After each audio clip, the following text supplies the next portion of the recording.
Yes friends, तो अब हम इस प्रॉब्लम को सॉल्व करेंगे। जॉइंट प्रोडक्ट बाई प्रोडक्ट की ये प्रॉब्लम है, देख लेते हैं। In the course of manufacturing of the main product P, by product A and B also emerge. जब हम पी प्रोडक्ट को बनाते हैं तो ए और बी दोनों हमारे बनते हैं। The joint expenses of manufacturing amounting to rupees 1,19,550। All the three products are processed further after separation and sold as per detail given below. Main product दे रखा है, बाय प्रोडक्ट दे रखा है, ठीक है ना। परसेंटेज प्रॉफिट की दे रखी है on sale. Total fixed selling expenses are 10% of total cost of sales which are a percent on three products in this ratio.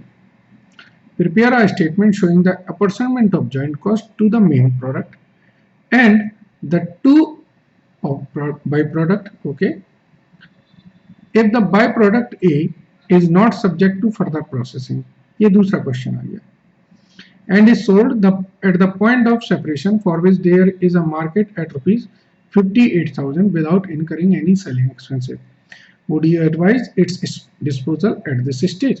Show the working. ठीक है, तो अब आप देखिए, हमें ये क्वेश्चन दिया है, इन्होंने हमें जो जॉइंट कॉस्ट है वो भी दिया, ठीक है ना, और जॉइंट कॉस्ट के बाद के फर्दर एक्सपेंडिचर भी दिए। तो मैंने आपको बताया था कि जब हमें profit as a percentage of sale दी हो तो हम रिवर्स कैलकुलेशन करते हैं, तो यहाँ पर भी हम रिवर्स कैलकुलेशन करेंगे। चलो,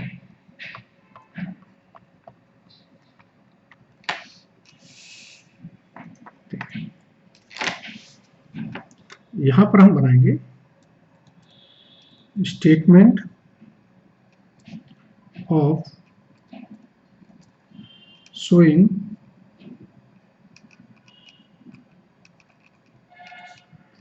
computation of share in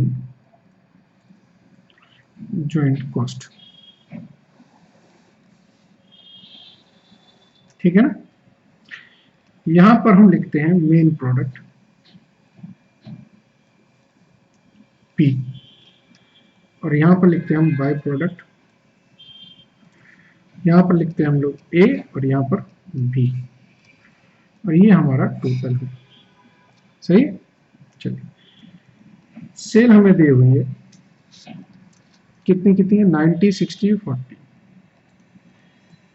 90,000 60,000 40,000। Profit percentage on sale भी दिया है 25 20,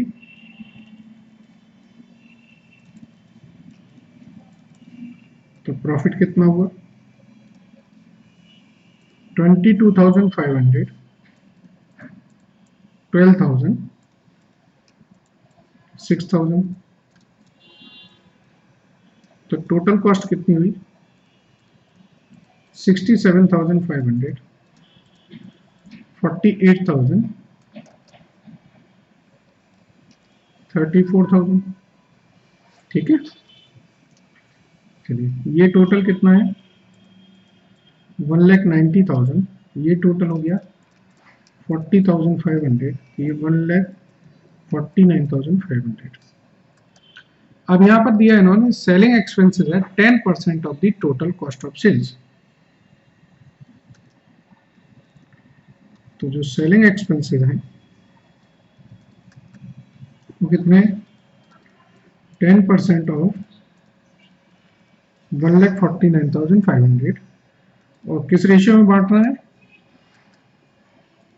20:40:40, तो टोटल तो हमारे हैं 1,49,950 और बटेंगे 20:40:40 यानी कि 2990 5980 5980।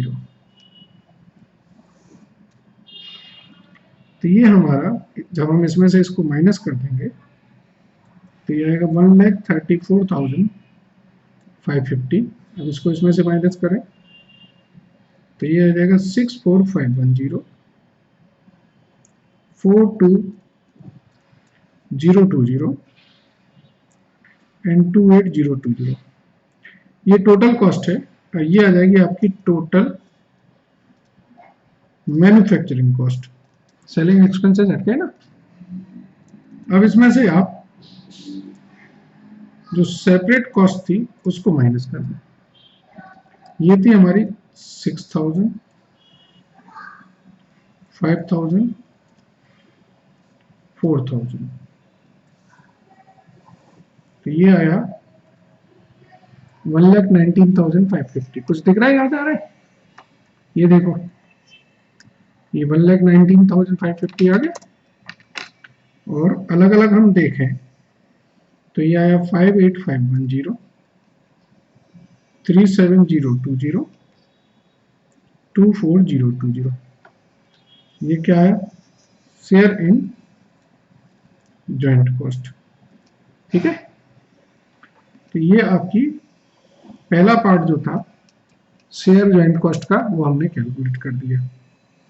अब आप देखिए,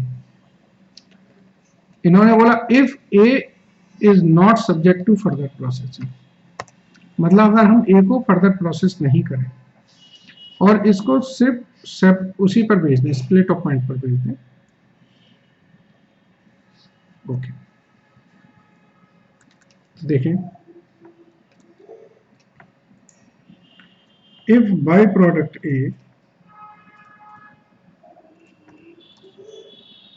sold at split of point, sale value कितनी है?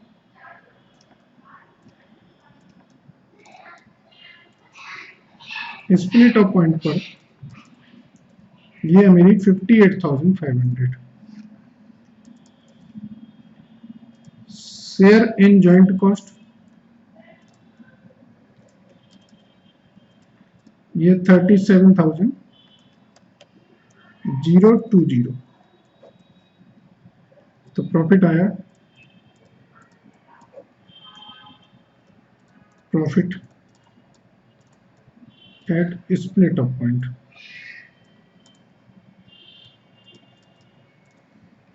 तो हमें स्प्लिट ऑफ पॉइंट पर ही 21,480 रुपए का प्रॉफिट हो रहा है। तो क्या कहेंगे हम? सो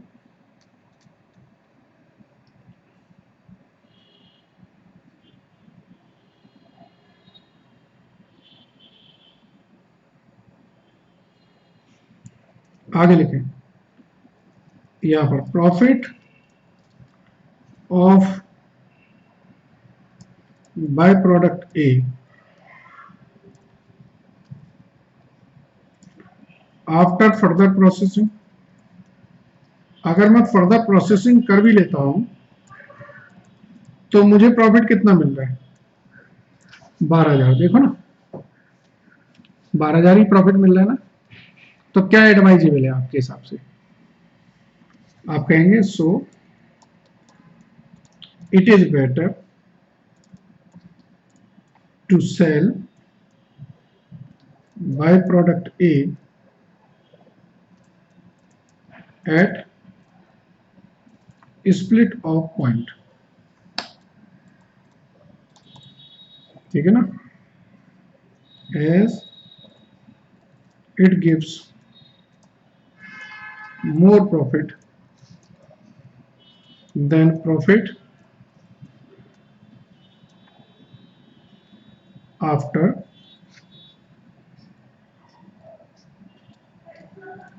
further processing। ठीक है ना फ्रेंड्स, तो आपको क्लियर होगा। Thank you very much and good day.